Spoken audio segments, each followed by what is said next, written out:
नमस्कार। आज हम कुछ हालिया चुनावों, खासकर दिल्ली, महाराष्ट्र, हरियाणा और इनमें जो चुनाव आयोग की भूमिका रही है उस पर मिले स्रोतों को जरा गहराई से देखेंगे। इन दस्तावेजों में ना चुनावी प्रक्रिया की निष्पक्षता पर और जो जमीनी हकीकत है उस पर कुछ गंभीर चिंताएं दिखती हैं। तो चलिए देखते हैं ये स्रोत क्या कहते हैं।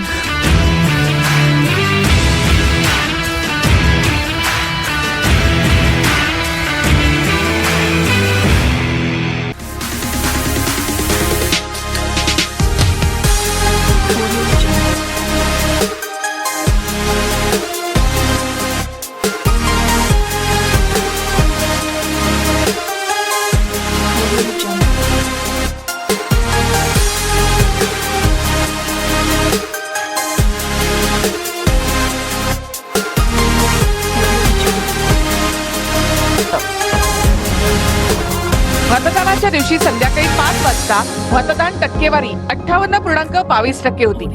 मतदानाच्या दुसऱ्या दिवशी सकाळी मतांची टक्केवारी 66.05% इतकी दाखवली गेली। ही वाढ 7.83% म्हणजे 76 लाख मतांची होती, जी अभूतपूर्व आहे। विरोधकांच्या प्रश्नावर निवडणूक आयोग मौन राहिलं। हायकोर्टाने मतदान केंद्रातील व्हिडिओग्राफी देण्याचे निर्देश दिले। सरकारने आयोगाशी सल्लामसलत करून इलेक्ट्रॉनिक रेकॉर्ड्सवर प्रतिबंध घालण्यासाठी 1961च्या नियमामध्ये बदल केले। त्यामुळे निवडणुकीतील हेराफेरीचा हे नाटक वर्षानुवर्ष सुरू असल्याची शंका येते। या नोंदींच्या तपासणीमधून हेराफेरीची कार्यपद्धती उजेडात येण्याची देखील शक्यता आहे। महाराष्ट्रामध्ये हेराफेरीने एवढी खालची पातळी का गाठली याचा अंदाज बांधणं कठीण नाही। फिक्सिंगने संघ एखादा सामना जिंकू शकतो, मात्र त्यामुळे संबंधित संस्थेवरील विश्वासाला कायमचा तडा जातो। मॅच फिक्सिंग केल्याप्रमाणे निवडणुका होणं हा कोणत्याही लोकशाहीवरचा विषप्रयोगच म्हणावा लागेल। खासकर चुनाव आयोग की नियुक्ति और ये जो मतदाता सूची में गड़बड़ी के आरोप हैं उन पर शुरुआत करते हैं। चुनाव आयोग की नियुक्ति प्रक्रिया से सुनने में आया कि सुप्रीम कोर्ट ने एक स्वतंत्र समिति का सुझाव दिया था, कुछ ऐसा? जी बिल्कुल। इन रिपोर्ट्स के मुताबिक सुप्रीम कोर्ट का सुझाव था कि भाई एक समिति हो जिसमें प्रधानमंत्री हो, विपक्ष के नेता हो और भारत के चीफ जस्टिस। मकसद यही था कि पूरी प्रक्रिया पारदर्शी लगे, निष्पक्ष हो। हाँ, ताकि भरोसा बने रहे। बिल्कुल। लेकिन हुआ ये, जैसा इन दस्तावेजों में बताया गया है, कि सरकार ने बाद में कानून बदल दिया और चीफ जस्टिस की जगह समिति में एक कैबिनेट मंत्री को शामिल कर लिया। अच्छा, तो फिर तो समीकरण बदल गया। हाँ, मतलब समिति में सरकार का बहुमत हो गया 2.1 का। स्रोत इसे कह रहे हैं कि ये निष्पक्षता के लक्ष्य को कमजोर करता है और एक तरह से अदालत की मंशा का मजाक उड़ाना है। करेक्शन करना चाहूंगा कि सुप्रीम कोर्ट ने ये नहीं कहा कि कोलिजियम बनाओ। सुप्रीम कोर्ट ने कहा कि आर्टिकल 324 में लिखा था कि president can appoint election commissioner subject to a law to be made in due course. उन्होंने कहा भाई 70 साल हो गए, आपने लॉ नहीं बनाया, लॉ बनाओ। और जब तक आप लॉ नहीं बनाते, ये जो कोलिजियम सिस्टम है जिसमें चीफ जस्टिस भी होता है, इसको हम लागू रखेंगे 3-4 महीने। तो अगर सरकार चाहती तो लॉ ये बना सकती थी कि कोई कोलिजियम नहीं बनाना, हमने लॉ बनाना था, सिर्फ वो आदेश उनका लॉ बनाने का था। और ये इंटरिम ऑर्डर था। इनका जब फर्स्ट ड्राफ्ट आया उसमें कोलिजियम ठीक इन्होंने बनाया कि ये कोलिजियम होगा जो चीफ जस्टिस जिसमें होंगे वो ये कोलिजियम कितने CVC, CIC, डायरेक्टर CY सबके लिए काम कर ही रहा है 15 साल से। कभी इसके ऊपर उंगली नहीं उठी इनके अपॉइंटमेंट किए हुए पे। तो पहले ड्राफ्ट में ठीक था, दूसरे ड्राफ्ट में इन्होंने ये जो कि मुझे तो लगता है बहुत डायरेक्ट इंसल्ट है कि साहब हम 2-1 करेंगे, प्राइम मिनिस्टर एक दूसरा एक मंत्री।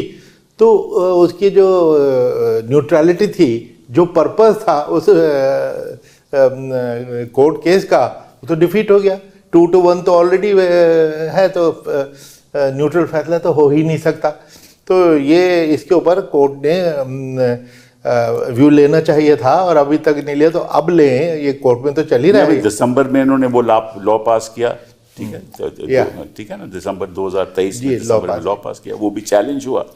और जो आप कह रहे थे इंटरिम ऑर्डर, वो विशाखा गाइडलाइन जैसे अगर कोई कानून नहीं है तो सुप्रीम कोर्ट विशाखा गाइडलाइन के द्वारा एक डायरेक्शन दे सकती है। लेकिन उसका जो अहमियत डायरेक्शन की ये थी कि जो भी कानून बने ऐसे तरीके से बने कि जो सरकार, केवल सरकार को ये अधिकार नहीं होना चाहिए कि वो खुद नियुक्ति करे। करेक्ट पर्पस दिस इज ये पर्पस था ना।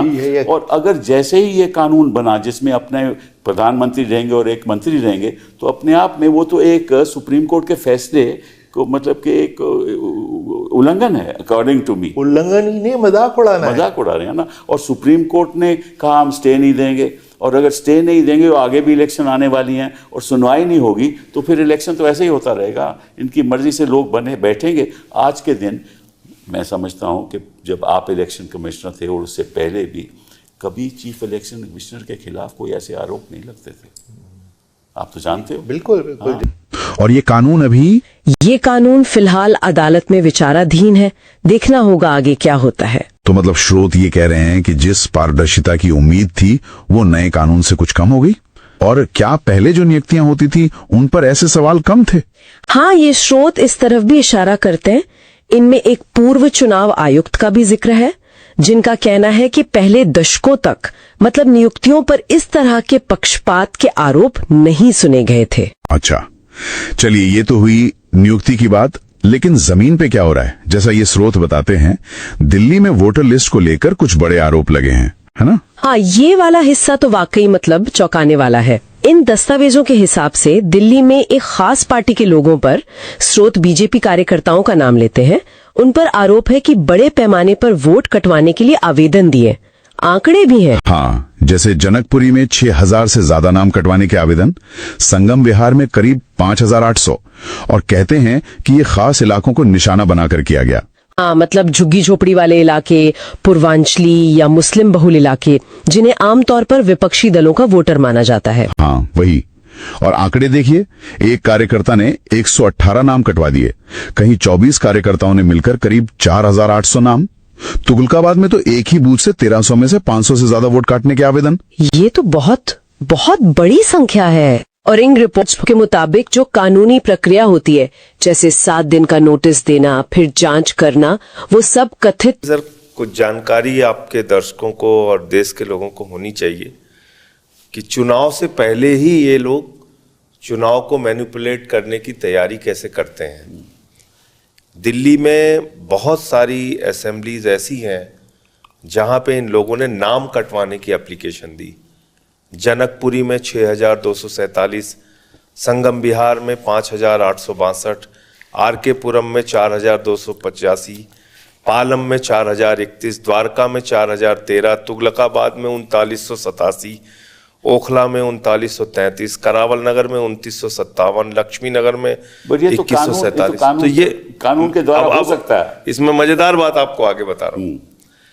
अब इसमें जो इन्होंने जो नाम कटवाने की एप्लीकेशन दी है, वो दी है शाहदरा में भारतीय जनता पार्टी के एक कार्यकर्ता ने, क्योंकि वो उसका डिटेल आ जाता है कि किसने एप्लीकेशन दी वोटर डिलीशन के लिए।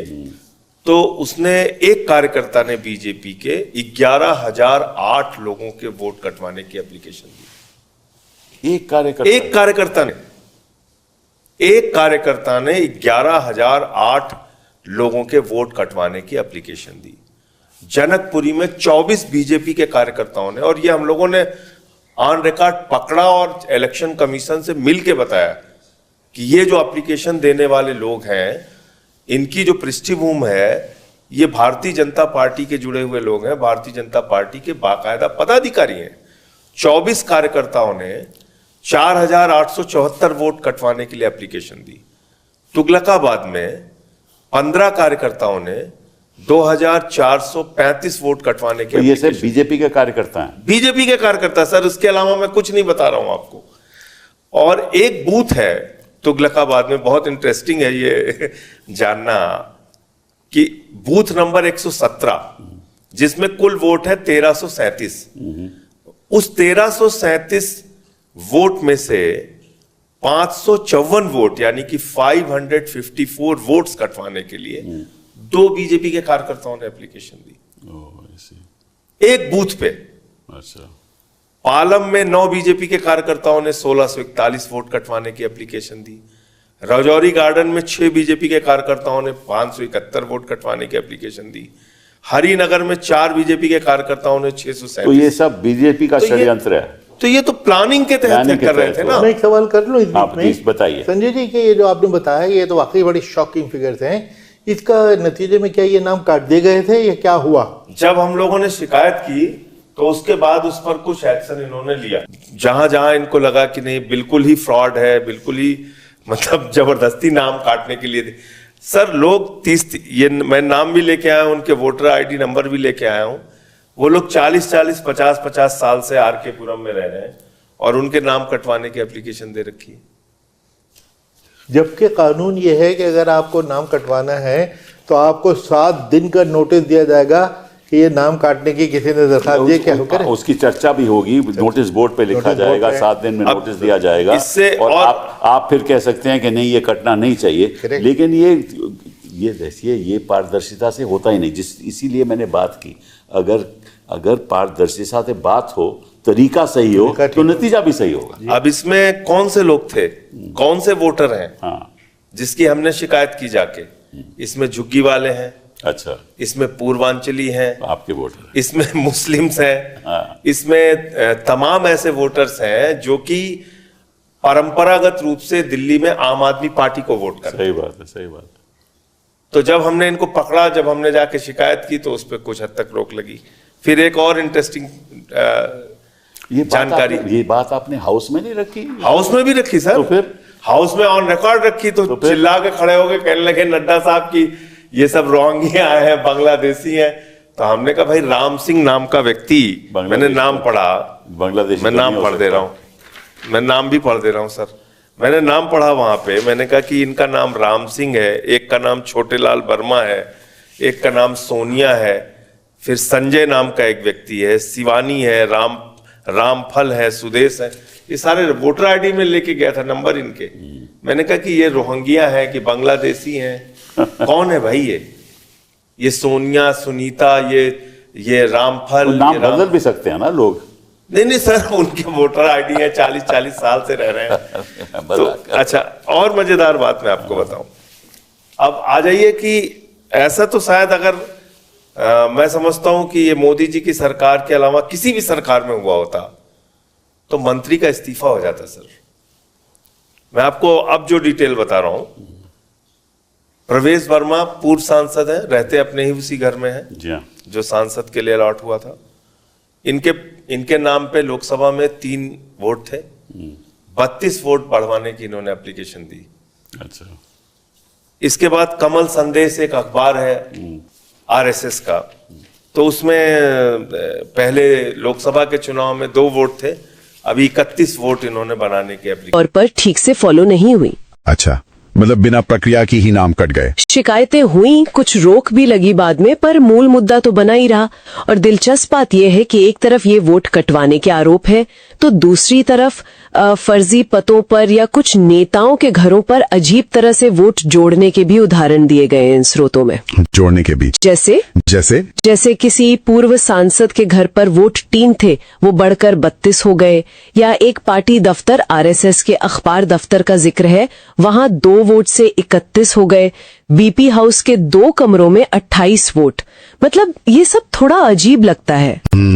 तो ये दिल्ली की बात हुई। हाँ। क्या हरियाणा जैसे दूसरे राज्यों में भी ऐसी शिकायतें थी? हरीश रावत जी का भी कुछ जिक्र आया था। जी हाँ, स्रोतों के अनुसार हरियाणा में भी वोट काटने, बढ़ाने और यहाँ तक कि वोट को एक जगह से दूसरी जगह शिफ्ट करने के भी आरोप लगे।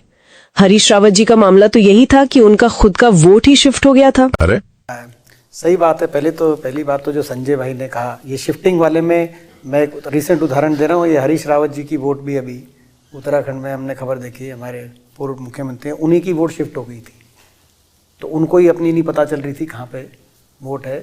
तो आप इस बात का अंदाज़ा लगा सकते हैं। तो ये इन्होंने जो सारे, पहले तो मैं वहीं से शुरू करता हूँ कि ये जो मैं एक डेटा नहीं उसको रखूँगा, लेकिन वोट कटवाने के लिए और वोट बढ़वाने के लिए हरियाणा में भी हमारी बहुत से विधानसभा क्षेत्रों में, मैं एक पर्टिकुलर एग्जाम्पल देना चाहूँगा, बड़कल विधानसभा क्षेत्र, जहाँ मात्र कुछ हज़ार वोट से चुनाव हारे, 2-2.5 हज़ार वोट से हारे।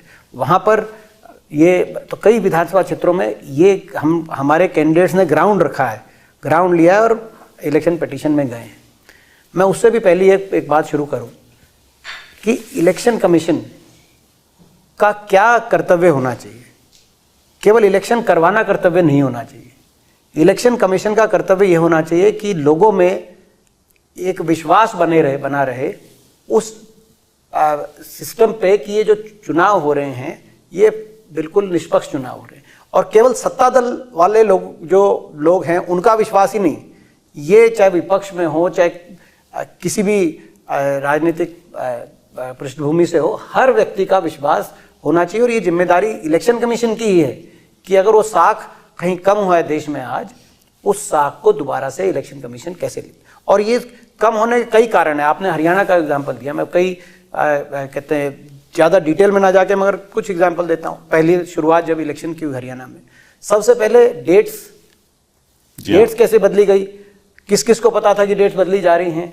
हरियाणा का कानूनी प्रक्रिया के तहत से इसको देने का कर्तव्य है। बहुत से प्रश्न उठे हरियाणा के अंदर ईवीएम पे, आपने देखा होगा कि 99% बैटरी आई, ईवीएम की जो सीसीटीवी फुटेज जो थी जहाँ पे इवेंट की स्टोरेज थी 40-40 मिनट तक वो गायब थी कई जगह। बहुत से हमारे हरियाणा में रिकॉर्ड 22 इलेक्शन पिटीशन में कैंडिडेट्स गए हैं सेकंड और थर्ड नंबर के, जो कभी इतने नहीं गए।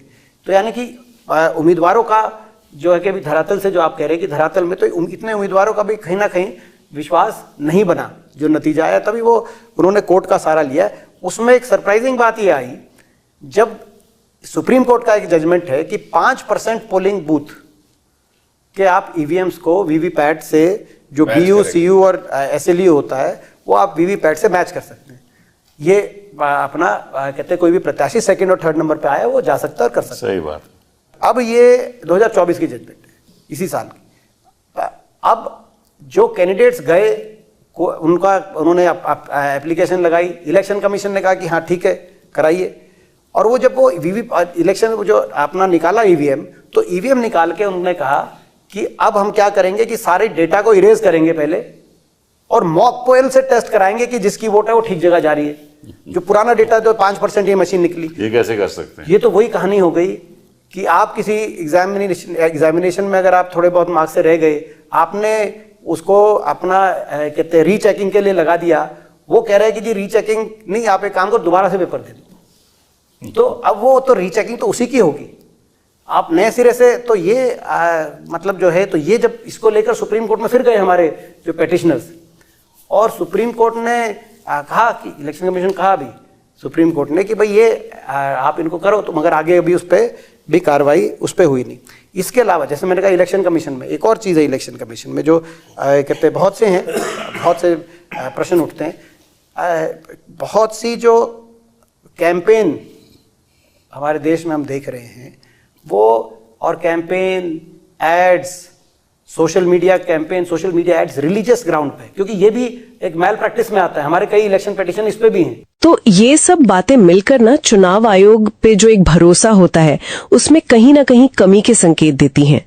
और भी बातें हैं, जैसे हरियाणा चुनाव की तारीखों में अचानक बदलाव कर देना, या फिर पोस्टल बैलेट जो डाक से वोट आते हैं और ईवीएम के नतीजों में बड़ा अंतर दिखना, ये भी सवाल खड़े करता है। हाँ, ईवीएम और वीवीपीएटी को लेके भी तो कुछ चिंताएं थी इन स्रोतों में। जी बिल्कुल, स्रोत कुछ तकनीकी सवाल भी उठाते हैं, जैसे ईवीएम की बैटरी का चार्ज 99% मिलना। अब स्रोत कहते हैं कि ये संदिग्ध है, इस्तेमाल के बाद बैटरी पूरी चार्ज कैसे हो सकती है। बात तो सोचने वाली है। और फिर वोटों की गिनती जहां होती है स्ट्रांग रूम, वहां की सीसीटीवी फुटेज का गायब हो जाना, ये पारदर्शिता पर सवाल है। वीवीपैट पर्चियां जो होती हैं जिनसे वोटर अपना वोट कंफर्म करता है, उनकी रिकाउंटिंग की मांग हो और उससे पहले ही डेटा मिटा दिया जाए, ऐसी बातें भी स्रोत उठाते हैं। अच्छा। हाँ, और हरियाणा में रिकॉर्ड 22 चुनाव याचिकाएं दायर हुईं। ये भी शायद इसी भरोसे की कमी का एक संकेत है, जैसा स्रोत मानते हैं। पैसे या प्रशासन का गलत इस्तेमाल, इसके बारे में क्या कहा गया? बिल्कुल, इन स्रोतों में पैसे बांटने, साड़ी, बर्तन बांटने के आरोप है। वोट न देने के लिए स्याही लगाने, पुलिस द्वारा वोट डालने से रोकने जैसी बातें भी दिल्ली के संदर्भ में दर्ज है। और खास समुदायों को निशाना बनाना, जैसे मुसलमानों, यादवों, जाटों का जिक्र है। धर्म के नाम पर वोट मांगना, ये सब अनियमितताएं भी इन रिपोर्ट्स में शामिल हैं। तो ये तो अलग अलग घटनाएं हो गई, पर अगर हम पूरी तस्वीर देखें, एक बड़ा नजरिया, तो स्रोत क्या इशारा कर रहे हैं? हाँ, अगर हम बड़ी तस्वीर देखें तो स्रोत ये आकलन करते हैं कि इन सब कथित तरीकों से, मतलब वोटर लिस्ट में हेर फेर वगैरह से 5 से 6% वोट प्रभावित हो सकते हैं। अब सोचिए, जहां मुकाबला करीबी हो वहां 5-6% वोट नतीजों को पूरी तरह पलट सकते हैं। बिल्कुल। इसके साथ ही धन बल का बढ़ता असर, खासकर जब पार्टियों के अपने खर्च पर कोई सीमा नहीं है। उम्मीदवार पर तो है, पार्टी पर नहीं है। हाँ, ये एक बड़ा मुद्दा है। और फिर जो संसाधन है, जैसे मीडिया है, प्रशासन है, उनका सत्ताधारी दल के पक्ष में ज्यादा झुकाव होना, ये भी एक चिंता जताई गई है। लेकिन इसमें क्या पार्टियों की भी कोई जिम्मेदारी बनती है, जैसे अपनी वोटर लिस्ट को ठीक से चेक ना करना? वो अरविंद केजरीवाल वाला किस्सा शायद इसी से जुड़ा है। बूथ लेवल एजेंट होते हैं BLA, जो पार्टी के प्रतिनिधि होते हैं वोटर लिस्ट पर नजर रखने के लिए। उनकी नियुक्ति और ट्रेनिंग में अक्सर कोताही बरती जाती है।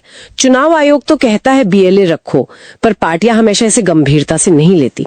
तो मतलब सिस्टम है, पर उसका इस्तेमाल ठीक से नहीं हो रहा। कुछ ऐसा ही। और केजरीवाल जी का अपना वोट कट जाना, जैसा स्रोतों में बताया गया है, वो इसी पूरी व्यवस्था की जटिलता और कहीं न कहीं लापरवाही का ही एक उदाहरण बन गया। तो फिर समाधान क्या है? क्या स्रोत कुछ व्यवस्थागत सुधारों की बात करते हैं? जी बिल्कुल, ये स्रोत कुछ ठोस सुधारों की जरूरत पर जोर देते हैं। एक तो पार्टियों के खर्च की सीमा तय करना, जैसे ब्रिटेन में है, और एक बहुत अहम बात वो ये कि चुनाव के बिल्कुल करीब, मतलब नामांकन पूरा होने तक, मतदाता सूची में बदलाव की जो इजाजत है, उस कानून पर दोबारा सोचने की जरूरत है। अच्छा, ऐसा कानून है? हाँ, representation of the people act का सेक्शन 23 इसकी अनुमति देता है, और स्रोत इसे चुनावी धांधली का एक संभावित रास्ता मानते हैं कि आखिरी वक्त में नाम जोड़े या काटे जा सकते हैं। तो कुल मिला के देखें तो इन स्रोतों से चुनाव आयोग की नियुक्ति से लेकर जमीनी स्तर पर वोटों की लिस्ट और गिनती तक कई ऐसे मुद्दे सामने आ रहे हैं जो चुनावी प्रक्रिया की निष्पक्षता पर कह सकते हैं गहरे सवाल खड़े करते हैं। हाँ बिल्कुल, और यहाँ एक बहुत बड़ा सवाल खड़ा होता है जिसे ये स्रोत हमारे सोचने के लिए छोड़ जाते हैं कि अगर इन कथित तरीकों और प्रक्रिया पर उठते सवालों की वजह से ये जो पूरी चुनावी व्यवस्था है, जो हमारे संस्थान है, उन पर आम लोगों का भरोसा कमजोर होता है, और अगर लोगों में ये धारणा बनने लगे कि नतीजे तो मैनेज किए जा सकते हैं, कि वोट डालने का कोई मतलब ही नहीं, तो फिर हमारे लोकतंत्र की सेहत पर इसका क्या असर पड़ेगा? ये वाकई एक